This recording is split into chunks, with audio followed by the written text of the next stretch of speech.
On today's episode of the Byword, we'll be reviewing the much-delayed, highly anticipated Black Widow.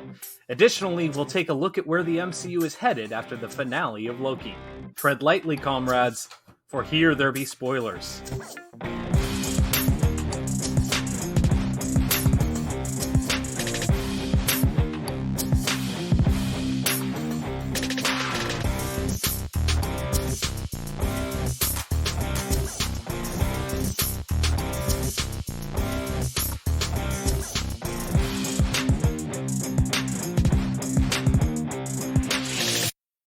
Welcome into the sacred timeline that is the Nerd Byword podcast. Admittedly, our variants may not be as titillating as those of the Son of Lofi.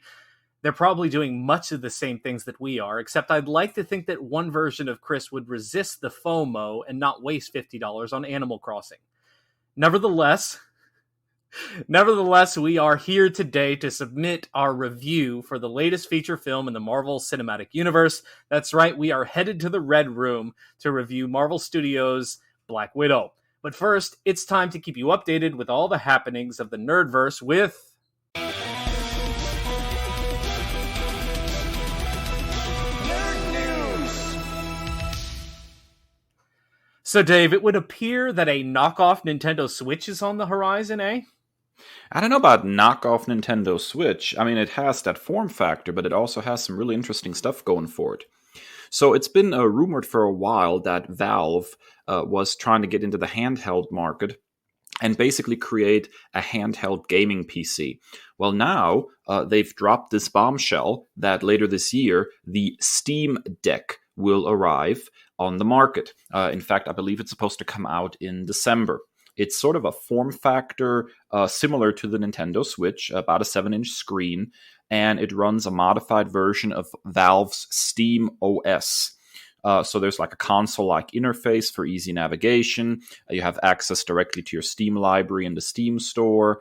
But there's also the ability to install third-party applications, so including like game launchers that aren't Steam, so Epic Game Store and that sort of thing. So it's not like it's a closed system like the Switch is, which opens it up for some really interesting possibilities, I think. All the specs look pretty decent on it. And it generally looks like a really cool little machine. Now, if I remember correctly, the base version is like $399 and will have 64 gigabytes of storage. There's a $529 model, which has 256 gigabytes of storage. And finally, the most expensive is $649, which has 512 gigabytes of storage, as well as an anti-glare glass screen. Now, what's really interesting is that they opened up already pre-orders for this thing. And they're pretty much already sold out. All the pre-orders are taken. And scalpers, lo and behold, here they are again, have already popped up and are demanding ridiculous prices on third-party websites for these pre-ordered machines. I think the highest one I have seen reported on is something like $5,000, which is absolutely ridiculous. Now, I'm very, very curious how this thing is going to come across, because on the one hand, you know, the Switch has sort of dominated this console handheld hybrid market. But if Steam and Valve play their cards right here, you have the potential of being able to play a game on your PC for this quote-unquote console experience, and then pick up the same game in handheld mode on your Steam Deck. So it's a really interesting piece of technology, and I'm so curious about it because I think, you know, being able to put a full PC basically into a form factor like the Nintendo Switch opens up a lot of interesting possibilities. What do you think, Kris? Yeah, so PC gaming is something that has just passed me by. It's never really struck my interest. You know, with the PCs, I've usually have something that's like a family computer, or you know, something that is not necessarily dedicated towards gaming, you know, high speeds and stuff like that. So also there comes, you know, and I've detailed this on the show before, with my cerebral palsy, my motor skills. I really struggle with like the onset of it's completely changing it up when it comes to, you know, controlling games with the PC. So this is not my neck of the woods to be able to offer a whole lot of insight, but it really is like a really interesting look at innovating the game and kind of switching it up. So I'm interested to watch this develop nonetheless.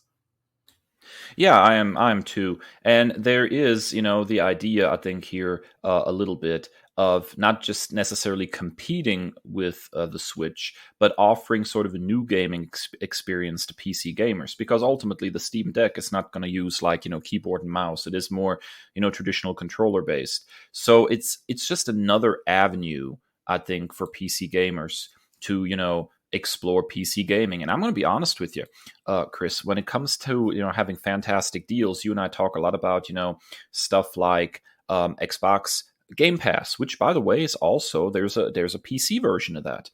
And then you have, of course, the Epic Games Store, which has a tendency of giving away for free a couple of games a month right now. So you can build a library of really, really good games on a PC very quickly. And then being able to take that library of games on the go like this, I think there's real potential here. Yeah, for sure. All right, Kris. So you got some bad news for us this week. What have you got? Well, this is a little bit late, and I kind of avoided the nerd rage because I didn't want to spectacle too much, but it got too much to bear. So news broke a couple weeks ago on July the 2nd that nerdy award-winning program, subtle plug, Lovecraft Country, based on the novel by Matt Ruff, would not be returning for a second season. Fans, yours truly included, were outraged, especially after showrunner Misha Green posted a tease of the quote-unquote show Bible as to what had been planned for season 2.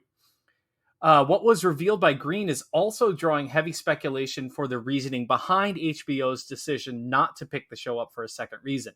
Her tweet from July the 2nd reads, "A taste of the season 2 Bible. Wish we could have brought you #Lovecraft Country supremacy. Thank you to everyone who watched and engaged. #NoConfederate." The post also includes a map of a redistribution of territory in the continental United States, including much of the southeastern portion of the country being attributed to Black citizens and under their jurisdiction.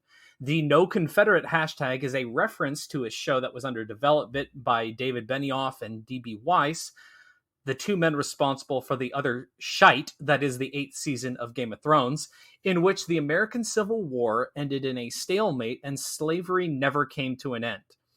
The show was only confirmed to be canceled in January 2020 after years of protest. One begs the question as to why an alternative history storytelling like Confederate can go so far into development before finally caving to pressure, but a Black-led alternative history can't seem to see the light of day. Amazon Prime's The Man in the High Castle received a full 4 seasons to tell the story of the Nazi-run United States based on Philip K. Dick's novel.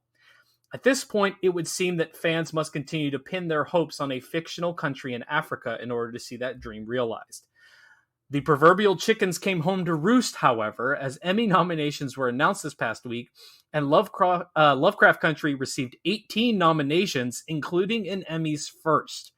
Byword beloved Journey Smollett and Jonathan Majors, more on him later in this show, became the first Black actress and Black actor in a lead role to be nominated for the same show.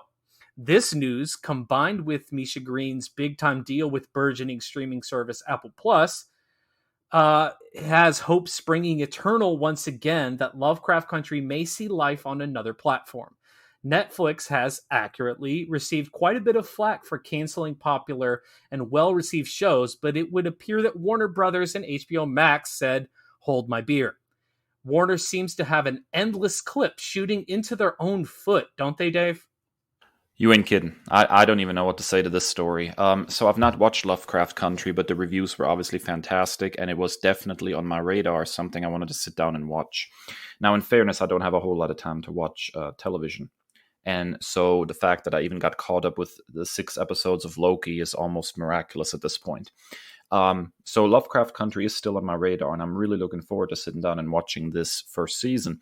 And I really do hope it comes back for a second season. The idea that something that is so beloved and so critically acclaimed to just be put out to pasture the way it was, it really boggles the mind. And yes, it does sort of bring to mind stuff like, what's going on with Netflix, where they'll give a show a season and then suddenly just unceremoniously cancel it, even though it has good numbers and good reviews. So I don't know what's going on with just, quote unquote premium television, the streamers and HBO, and the whole situation is so odd to me, because they're constantly, instead of giving creators the space and the time to tell a complete story, they're constantly just kind of like fast fooding television. They do like, oh, we'll do a season and then we just do something else. You know what? If you want to do that, announce it as such. Just say, hey, this is going to be a limited series, and move on with life, so people don't get so invested and so disappointed. And the creators know that they need to, create in such a way that they're telling a complete story within the constraints given. But this kind of stuff is just, it's very disrespectful, I think, to creators, and also very disrespectful to the fans. So, kudos to Lovecraft Country for all the awards nominations. I hope it wins a bunch of them. Hopefully Warner learns a lesson here. Yeah, it's just wild to me that Warner doesn't get it. I mean, say what you will about the Snyder Bros and all that. It's been well documented on this show, our feelings on that. So they're up in arms at a constant rate. But even we have Margot Robbie coming out in advance of the Suicide Squad, saying she doesn't know if she's going to play Harley Quinn again.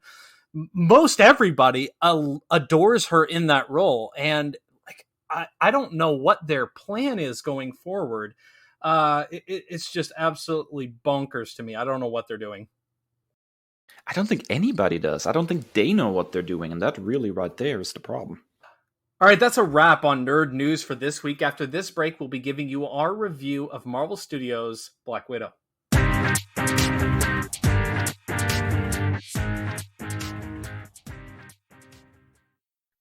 Hello, I'm Mark. And I'm Jasmine. And we're the hosts of Geeks Unleashed, the weekly pop culture news and reviews podcast. We review and discuss what's current in the world of comics, movies, and television. You can check us out on social media. We are at Geeks Unleashed, and you can listen to this podcast wherever you get your podcasts.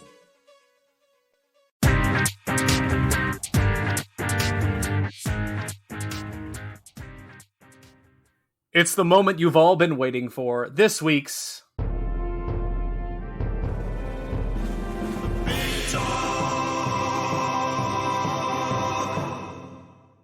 After several setbacks and delays due to the COVID-19 pandemic, Black Widow was finally released theatrically as well as on Disney Plus with the premiere access option on July the 9th.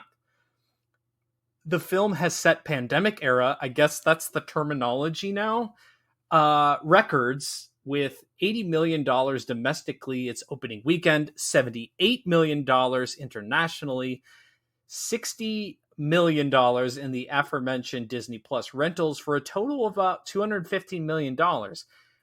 These impressive numbers only become more impressive when you take into consideration that the film has not yet even been released in the gargantuan China market, which reportedly is targeting an August release date. As is customary for our movie reviews, we each like to share 3 likes and 3 dislikes for each film. So, Dave, what is first up on your like board for Black Widow? So I'm just going to let you know that our listeners need to know that the thing I liked most about the movie, you stole. So we'll be talking about that next. You called dibs. So I did. I watched it as soon as it dropped, so I called dibs. Again, it was very impressive that I even found the time to watch it at all, given, my constraints with television. So the dibs have been earned. So the thing I probably like the most, besides what we're getting ready to talk about in your first point, is probably David Harbour's Red Guardian, which I think is just a very fascinating and fun character to have in this kind of movie. What a flawed character. And, it's not like the MCU hasn't had flawed characters before. Ant-Man is a pretty flawed guy. He's just a regular dude, trying to do his best. But there's something about Red Guardian, I think, that just works really, really well and gives us a different kind of character that I don't think we've seen a lot in the MCU before. he's sort of, the hero in his own story, and he has these delusions of grandeur and tells stories about fighting Captain America while Captain America was still frozen in the ice. Wants to know from Black Widow whether Steve Rogers talks about him, and this just a very, very, very cool character. And yet underneath all that, that bluster and that self-importance and that arrogance, there's also a real human being with a lot of heart and a lot of love for his quote unquote adopted family. And so I really like that character, and I really like David Harbour's performance as that character. I think he made that character his own in a very unique way, and I really enjoyed it. One of the things that I find extremely regrettable, since we're moving phases, so to speak, in the MCU, and we've lost Robert Downey Jr.'s Iron Man, and we've lost Captain America now, that these actors are pretty much done with those roles, is really sad to me, because I would love to actually see Red Guardian and Captain America meet for real. And you have Red Guardian and all his bluster referencing, a rivalry that doesn't exist, and Steve Rogers is just standing there saying, "Who is this guy?" I can just see the scene play out, and it would be so fun to actually be able to see something like that, Chris. Yeah, absolutely. I mean, when he utters the line, "My father make toilet on my hands," like I absolutely lost it. He's absolutely delightful. And like you said, in this flawed kind of, I think somebody else referenced it as like this father of the year vibe. And by his standards, based on the ideology that he ascribed to, like, he was an amazing and incredibly successful father. It's just nobody else is using kind of that grading scale when it comes to parenting. So I absolutely loved his portrayal, and it's no surprise that so many fans are clamoring for a Red Guardian series coming out of this movie. Yeah, I would totally watch that. But beyond that, and we can talk a little bit more about that as our review goes along, I really hope that some of the strands that this movie introduced don't get dropped completely. Yelena obviously is going to show back up. They've already hinted at that. But I would like to see Red Guardian show up again in some capacity. I hope it's not just a one and done for David Harbour in the MCU. All right, Chris, what is your first big like, the one you call dibs on? All right, Dave. I hope I think you'll be in agreement with this, but this podcast from here on out is a Yelena Belova stan podcast and Florence Pugh stan podcast, because that was one of the most tour de force performances that I've ever seen in a comic book superhero adjacent film. I mean, I was absolutely blown away by the performance, by the character work, by the script writing. And, somebody hinted at that she was given all the best lines, but man, she ate that up. Also, major points to Florence Pugh for being able to maintain that Eastern European, Russian, Slavic accent throughout the entirety of the film, because that is a tall order. Not a lot of people have been able to accomplish that task. Yes, we're looking at you, Elizabeth Olsen.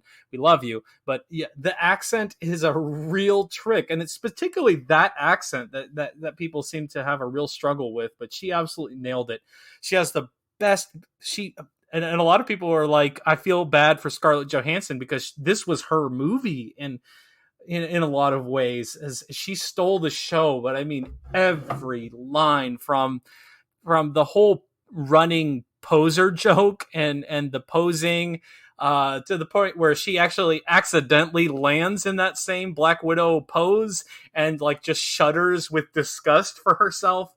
The entire running pockets in her vest that would make Rob Liefeld shudder with joy. Oh man, like everything about Yelena Belova has me in high hopes for not just that character going forward, but the entire universe going forward. Because, if we look into the end credit scene, which we'll touch on later, no matter how you feel about it, it seems like she's going to be one of the stars going forward for this universe. And, it's good to know that the MCU is still capable of introducing new characters and making them, that compelling. Because we're going to have to at some point face the facts that, with a lot of these characters and a lot of these actors circling out of this franchise, that they're gonna have to keep introducing new characters and do so effectively and compellingly. And not, I don't even want to say as replacements, although basically Yelena feels a lot like she's supposed to kind of fit into the Natasha mold in the future of the MCU. But we're losing a lot of the big ones, as I've mentioned earlier. Captain America and Iron Man are gone. Scarlett Johansson's Black Widow is now gone, from all we know, and more are probably going to follow. So yeah, I'm really, really pleased with this character, with the performance. It was absolutely spot on. I will say, the post-credit scene is something I'll talk about a little later. I didn't like the post-credit scene, and we'll talk about why at a later point. I'll just put a pin in it and hang on to that for later. I will say that and a lot of people are like, yeah, she's so great, she's so awesome because of all the funny lines that she had. But for me, what really brought it home and what made her probably my favorite character to watch going forward in the MCU is that scene at the dinner table where they're all talking about how the 3-year mission in Ohio was just fake. It was all a ruse. It was just an undercover. It was just part of the job. And she has this truly emotional, impactful scene that probably, for me at least, it carried the most emotional impact of, that was my life. That was real for me. You're my family. You're my mother. You're my father. You're my sister. Don't tell me it wasn't real. And it just really brought, I think, so much of the movie home. I totally agree with that. And the scene that she shared with David Harbour, where he started singing American Pie to her, I thought was absolutely spot on as well. It was a real nice, quiet character moment, and they both carried that scene perfectly. Absolutely. All right, Dave, what is number 2 on the leaderboard for you for likes for this film? Well, I really like the action scenes overall. I think it almost had that spy Bond, almost like a Jason Bourne kind of vibe to it in the hand-to-hand combat and how the fighting was done, particularly in the early goings of the movie. Things got a little more, I guess, superhero-y in the finale. But leading up to that, I really appreciated all the action scenes. The fight between Natasha and Yelena in particular was really, really good. And really, revealed a lot about both of their characters and how they relate to each other. So I was very, very pleased with the action scenes. Other than that, I would say I wished that maybe they would be a little more careful with the camera work in those action sequences. Although I really like the fighting style and all of that, it always feels like there's like a different director at work in some of the action scenes and things just get a little shaky. Maybe that's just me, but the camera movement feels very different in a lot of the action scenes in the MCU. But the fight choreography and how it was executed was absolutely perfect. Yeah, I totally agree. I mean, it kind of, this is very very in line with my next like of the film. Is it all lines up and it all is pitch perfect, especially from, like, and you mentioned this, like a choreography sense. Like, these are well thought out, planned out fight sequences, and really the only thing that I could even think as far as a comparison is like Captain America: The Winter Soldier, how well thought out and planned those sequences were. This definitely gave me inklings of that film as well. Yeah, absolutely. I can agree with that. All right, Chris, what is your second like of Black Widow? We hinted at it with your like, and they not so subtly hinted at it with a James Bond kind of Easter egg, if you will. But they absolutely nailed the genre, in my opinion. This whole James Bond, Jason Bourne, like you said, spy flick, I think it all just worked on so many different levels. And I thought it was, perfectly kind of like a beautiful crescendo send-off to the Black Widow character, if you will, because it was everything that a Black Widow property should be. It's double agent, working in the shadows, stuff like that. And I loved all like the callbacks to spy flicks of the past with, something like James Bond, even as overt as that reference was. I thought it was perfect. And it felt like I was watching an old school Bond flick or, like a Jason Bourne type movie. And I absolutely loved it. It was nonstop action. My adrenaline was pumping, for the entirety of the film, with a few brief pauses for the the dramatic family notes and the one-liners, but it felt very much in line with the subgenre that they were going for. Yeah, I agree with that. And really shout outs to that opening title sequence, which was really affecting and a little disturbing, really. I thought it was a very, very cool way of introducing the idea of the Red Room and what actually happened to Natasha and Yelena at the beginning of their fighting career, so to speak. So, I think the whole genre trappings were absolutely the correct way to go. And I really enjoyed that as well, Chris. All right, Dave, what is your third and final like of the film? I like that this movie exists, Chris. I know this might sound weird, but we had Black Widow very early in the MCU.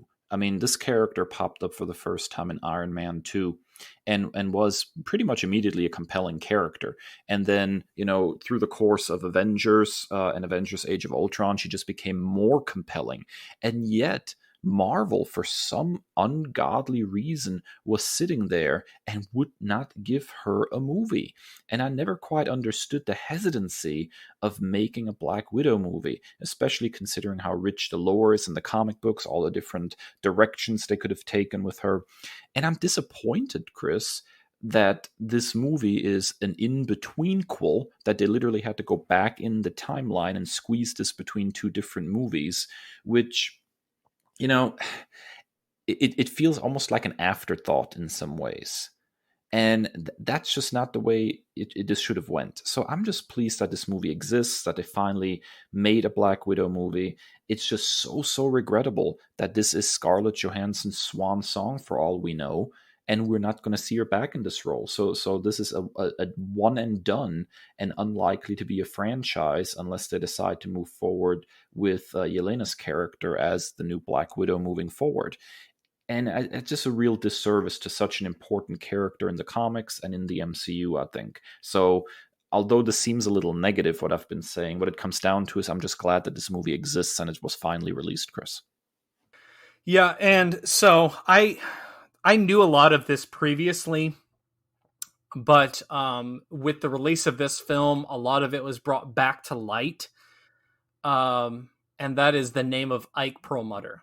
And if you are a fan of the MCU, if you are a fan of female-led superhero films like Captain Marvel, like Black Widow, if you're a fan of superhero films that have characters of color as the lead, like Black Panther, I highly suggest that you do just a quick Google search on who Ike Perlmutter is. And just kind of give you the Cliff Notes version. Ike Perlmutter was a big executive, big name, like heavy influence at Disney, and as a result, Marvel Studios at the time, back in the early phases of the Marvel Cinematic Universe.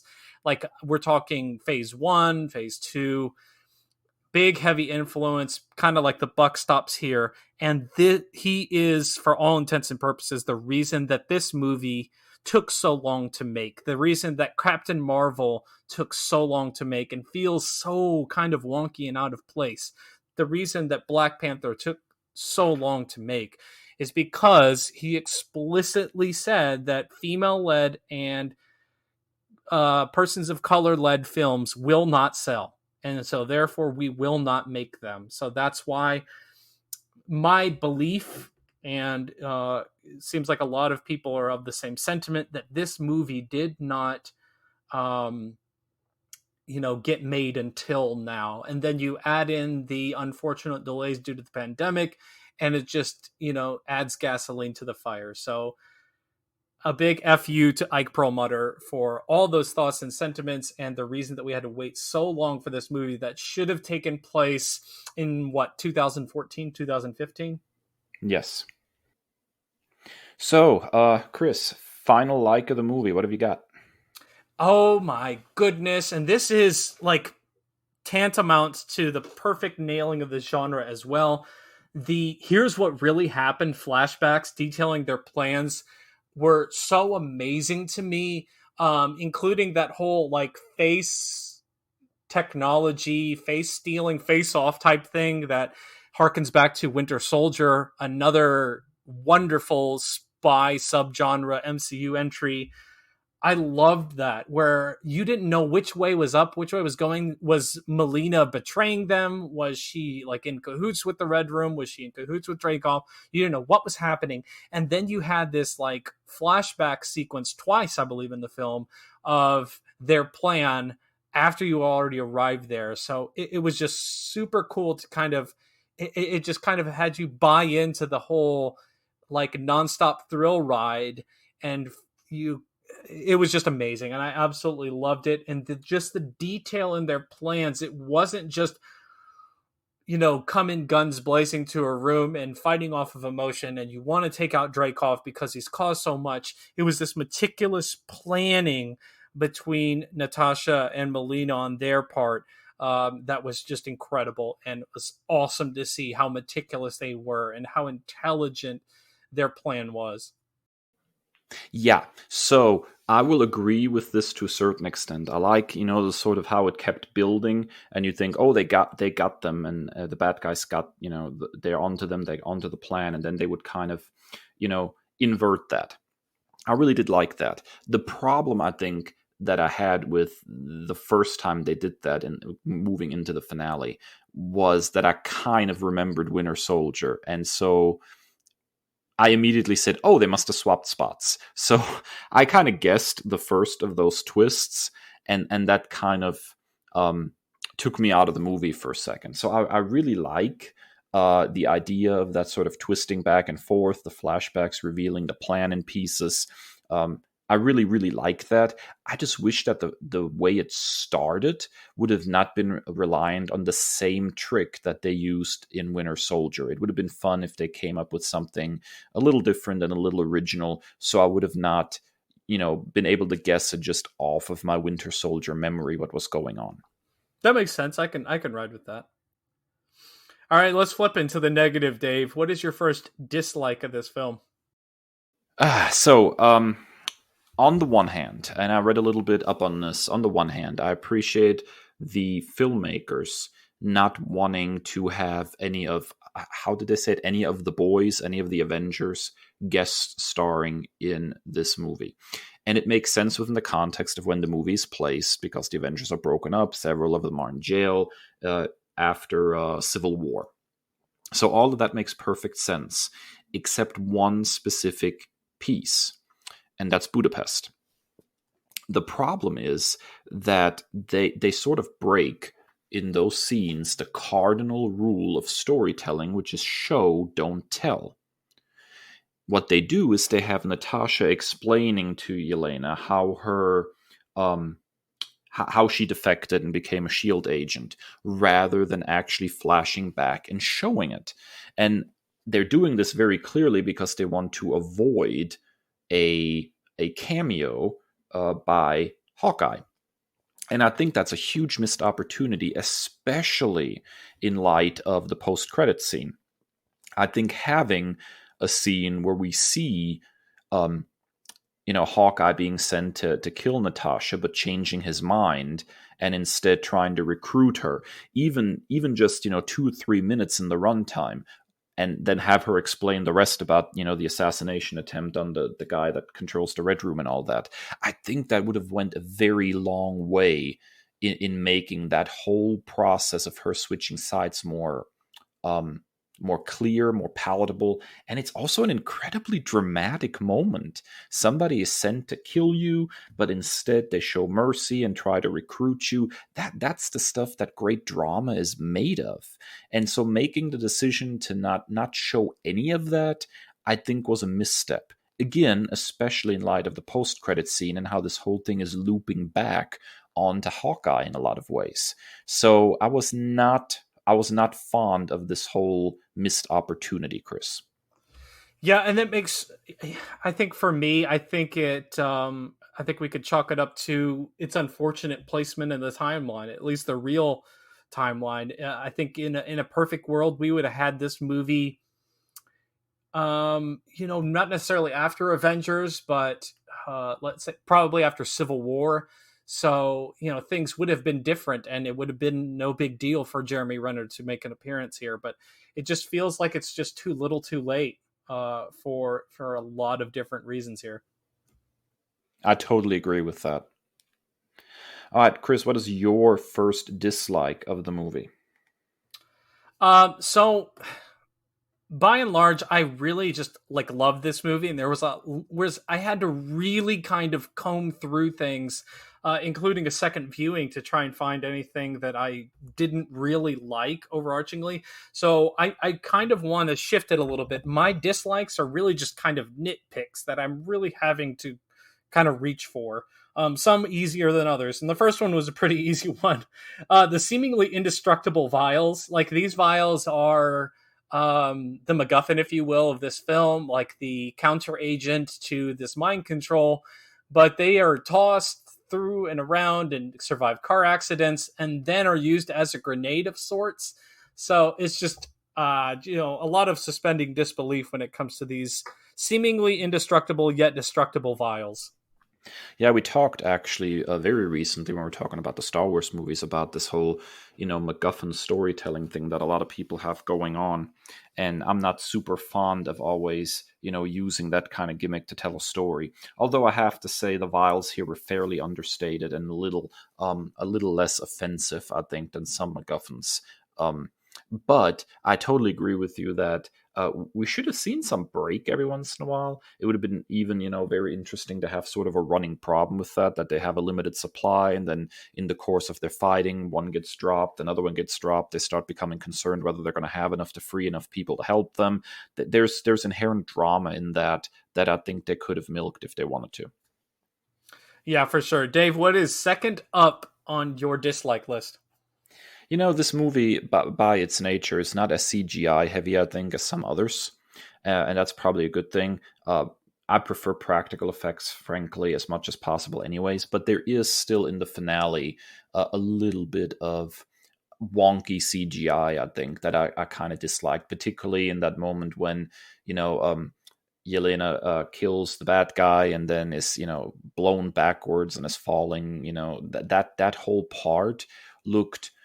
It looked a little fakey. It didn't look like a true, if you get my meaning. So, considering how long this movie has been delayed, it's hard for me to believe that they wouldn't take a little bit more time to maybe clean up some of that before they release it, Kris.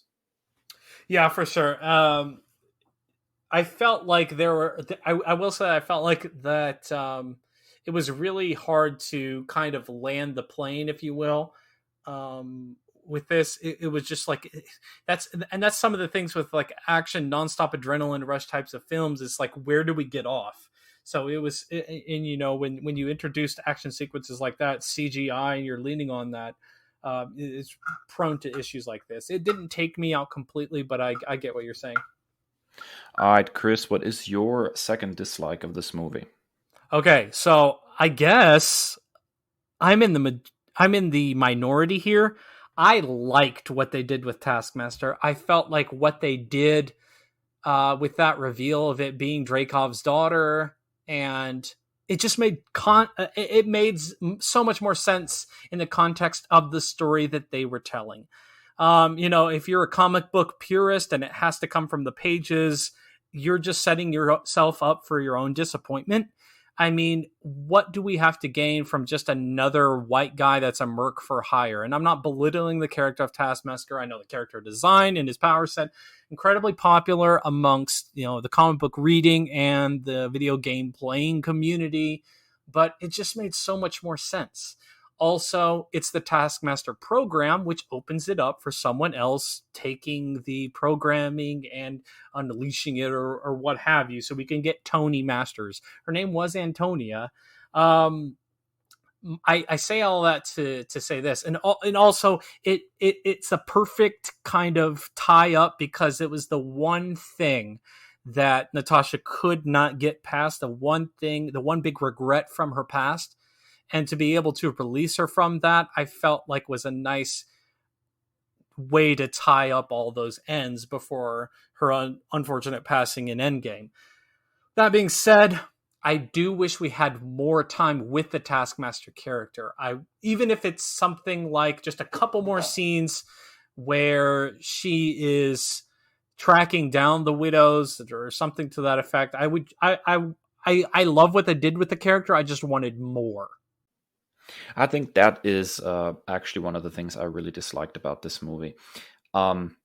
So I'm not married to the Taskmaster character from the comic books in any way, shape, or form, and I don't mind some reinterpretation occasionally, particularly of villains, because they're really vehicles to tell the hero story. And so if that's not working, then obviously not a good villain. However, the Taskmaster character here is just completely undercooked. It's not really so much a character as it is Taskmaster is sort of an object, a MacGuffin in itself, if you will, that somehow is just influencing Natasha's state of mind. But because Taskmaster is mind controlled for 99% of the movie, there's not really a character there. The Taskmaster character lends itself for cool fight scenes and everything, but there is no character.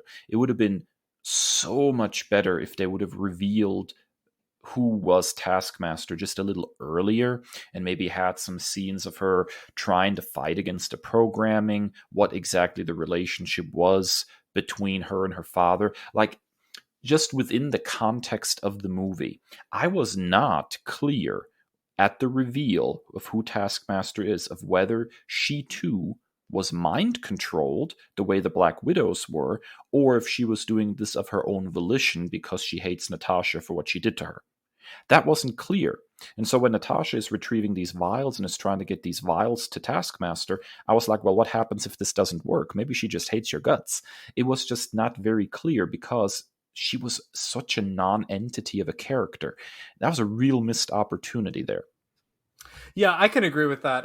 I mean, anything that you can give more of and build something of substance and real kind of stakes, if you will, I think that would have been an absolute improvement. Absolutely, Chris. All right, Dave, your final dislike of the film. You've hinted at it heavily. Yeah, I'm not a big fan of the post-credits scene. So the post-credits scene, spoilers, we're going to have to talk about it, basically shows Yelena visiting Natasha's grave, and it's sort of revealed that she is still basically acting as an assassin. She's still out there taking jobs, killing people, and her new job is to take down Hawkeye, which is no doubt a teaser of sorts for what we're going to be getting in the Hawkeye Disney Plus show. So that's quite wonderful. I love that we got, a teaser for the Hawkeye show. What I don't like, however, is that we're once again in superhero storytelling going down the road of two people who are supposed to be heroic, who are supposed to be people we're rooting for, having some kind of darn misunderstanding and spending half of the story trying to beat the snot out of each other before they actually, take a step back and say, oh, we're actually supposed to be on the same side. It is such tropey storytelling, and I cannot believe that they couldn't come up with a more interesting way of introducing Yelena to Hawkeye other than, well, she's coming to kill him. I'm just so tired of Batman v Superman syndrome. I'm so tired of Civil War syndrome. Why do we have to keep having the heroes just beaten up on each other? Can't they just work together and beat up the bad guys? That would be really nice for a change, Chris. Yeah, so I didn't have the exact same reactions that you did. It would explain sort of the bandages on his face that we're seeing in the set photos or the teaser images for the series. What I'm more interested in and intrigued by is if you've seen the after credit scenes of Falcon and the Winter Soldier, you know that Val, played by Julia Louis-Dreyfus, who's a big haul for the MC. That's a big get, by the way. Is kind of assembling this team. So a lot of people are speculating like a Thunderbolts type thing with US Agent. What I am excited about with this post-credit scene is if she's going to be on the same team as John Walker, I hope she beats the snot out of him and beats a little sense into that clown. But yeah, so I see what you're coming from. That is a very tired trope, and I totally agree. So Chris, what is your final dislike of the movie? And again, these are not really like overarching dislikes because, and we'll get to this later probably, I really just love this movie overall. Had a great time, watched it twice, loved it even more the second time watching it. But so just a nitpick. Why in the world is a super soldier like Red Guardian just chilling out in Gen Pop in prison? Like, he's not in solitary. He's not in max security. He's just arm wrestling people, and nobody's worried that he can do, like this mass breakout thing. I mean, like when they start to break him out, he immediately just punches through the glass, which he could have done the whole time. So just a little nitpick. I feel like he should have had some higher security around him. I can agree with that. Although I have to say, I absolutely love the whole arm wrestling scene. It would have been sad if we would have not gotten that part. It was pretty amusing overall. I will say, as a huge mutant fan, the actor, and he's Dutch, so he's a fellow, at least ancestrally speaking. If he ain't Dutch, he ain't much. But the guy that played Ursa, coming out and saying that he's the first mutant in the MCU because it was an Easter egg to play Ursa Major, this mutant bear. Dude, you had 2 lines. Get over yourself. You're not the first mutant. Get out of here. That's pretty good, Chris. All right, that wraps up our review of Black Widow. What did you think? Be sure to hit us up on social media at NerdByword on Twitter and Instagram, or individually at ThatNerdDave and ThatNerdChris with your individual thoughts. When we come back from this, our final break, we're going to be coming back for the dessert round of this meal, Nerd Commendations.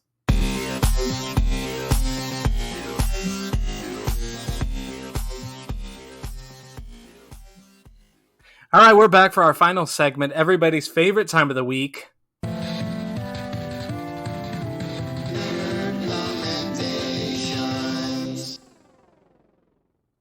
Now, Dave, you just can't seem to quit Star Wars, can you? No, I really can't. It's love, and it's bigger than the both of us. What can I say?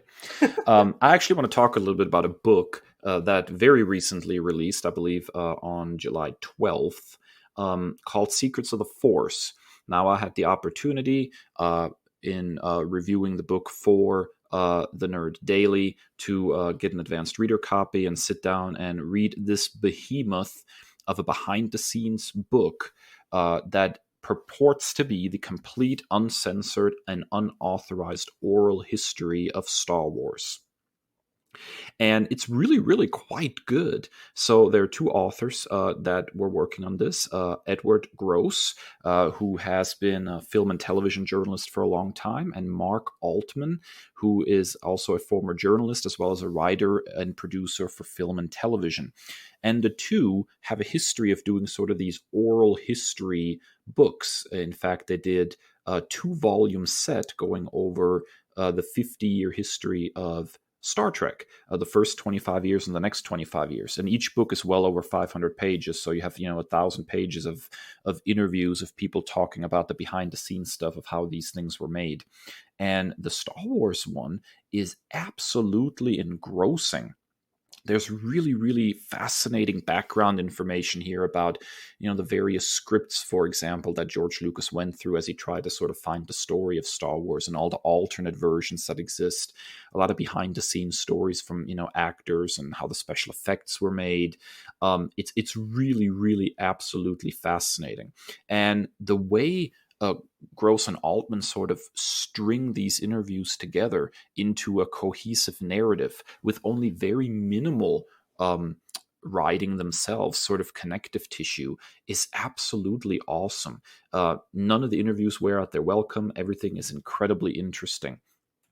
Now, some of the stories that you read in here, if you're a longtime Star Wars fan, you've probably heard before, but it's also interwoven with a lot of new information, and what you get is a really interesting, complete picture of how the Star Wars saga was made. It covers all 9 movies in the Skywalker saga. It talks about the holiday special. It talks about television, merchandising, and the early toy line. It is very, very comprehensive. The only real problem that I noticed with the movie is really not the fault of Gross and Altman, and that is simply that the closer you get to the present day, the less open people seem to be. Like when they're interviewing people that were there when the original Star Wars movie was made, people are brutally honest and have no problem criticizing, decision making or behavior of, actors or behavior of George Lucas. And it's very revealing. But by the time you hit, the Rise of Skywalker, you kind of hit these diminishing returns. Like it's too recent and people don't feel comfortable being open, maybe because they want to, work with Disney again or are still involved with Star Wars in some capacity. And so that's a little sad. But other than that, man, it is a great book, highly recommended. It's basically catnip for Star Wars fans. And if you want to read a little bit more about my take on the book, you can always check out thenerddaily.com, where my full review should be posted shortly. My historian senses are tingling. Exactly. Yeah, so this is I mean, like, nerd love and being a history nerd, like this is like a mashup of everything that I wanted. And I think I've detailed it on the show before, but I listened to a Rewatchables podcast about the making of Raiders of the Lost Ark, and like how Spielberg, like as a true friend of George Lucas, like really wanted to work together on this project, but he had a lot to do with reining him in. And George is just big idea type of guy. And like, when it comes to like the execution of things, you see something like the prequels where, yeah, the big ideas are nice, but the execution falls flat. So I'm really interested to dive into this one. Yeah, I think you'll find it absolutely fascinating, Chris. All right, so what is your nerd commendation for this week? Gunpowder Milkshake on Netflix. Just go freaking watch it. That's it. That's all. That's my nerd commendation for this week. All right, see you later. No, but seriously, this movie is so awesome. I've been waiting forever for this to come out. Just an adrenaline-fueled nonstop thrill ride that is a ridiculous amount of fun. Imagine a film that is equal parts John Wick, Kill Bill, and Desperado, Once Upon a Time in Mexico, but with some of the most badass leading ladies that Hollywood has to offer. That's Gunpowder Milkshake. So when Gun for Hire Sam, played by Karen Gillan, incidentally kills the wrong man's son, everyone is out to get her, including her own organization of assassins. On the run with 8 3/4-year-old Emily, played by Chloe Coleman, she goes in search of help from her long-lost mother, Lena Headey, and librarian aunts, played by Carla Gugino, Her Majesty Angela Bassett, and our supreme badass-in-chief, Michelle Yeoh. This movie features endless wit, one-liners, pristine action scenes, and the most perfect usage of slow motion. Insert wink to camera. This is a no-holds-barred, unrepentant, bloody splendor. I half expected someone to turn to camera and utter, "Are you not entertained?" I also had one of the coolest experiences while watching it, having an in-depth analysis on Twitter of the symbolism throughout the film with one of my favorite comic book writers, Vita Ayala. I'm not going to waste a whole lot more time because I'm about to go watch this movie again, and you should too. I mean, where else are you going to see Angela Bassett slow-mo kill a guy with a milkshake, or Michelle Yeoh front flip off a balcony to strangle a thug with a spiked chain? And that's not even the best part. That title goes to Chloe Coleman's Emily, who is the heart of the entire thing, and I am filing the adoption papers now. Gunpowder Milkshake is now streaming on Netflix. Go watch Nebula and her mom, Cersei Lannister, kick some major ass. Yeah, this sounds like a lot of fun. I'm always all about, strong, independent women kicking booty. You see a lot of that in my family anyway, so I'm all about stories that feature that. So this looks really, really good, and although I've not watched it, it is definitely on my radar, Chris. All right, Dave, so I neglected this part of our big talk, but I'm just so excited that you're caught up on a series with me. After watching Black Widow, after watching the entire series of Loki, how are you feeling about the MCU going forward? Well, the thing about Black Widow is that it doesn't really feel like a Phase 4 kind of movie. It's very much stuck in the past. It's very much pre-Endgame. And so I don't know how indicative it is, besides, the introduction of Yelena, how indicative this is of what the MCU is going to be like moving forward. Loki, on the other hand, full spoilers here. Obviously, with the TVA sort of changed due to the death of, He Who Remains, I think, obviously we're cruising for a very, very clear sort of exploration of multiverse. And that makes sense. I mean, Doctor Strange in the Multiverse of Madness is on the horizon. There's all sorts of rumors about the next Spider-Man featuring sort of a multiverse tinge. I'm excited for, multiverse stuff. I like those kinds of stories generally really well. I hope the MCU decides to play around with that a little bit. I think there's an opportunity there to introduce, alternate versions of characters that they might have lost. For example, imagine, Iron Man shows up and opens up the armor and there's somebody else in there. There are interesting things that they could do with that.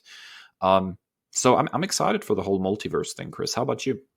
Yeah, I'm super excited. I think my biggest takeaway, number one, is Jonathan Majors as He Who Remains / Kang was one of the best acting performances that I've ever seen on screen, period. Like the way that his monologue just absolutely devoured all you can eat seafood buffet. That scene was just incredible. And it was perfectly lined up because the Emmy nominations came, if not that day, the next day. And it was just pitch perfect timing.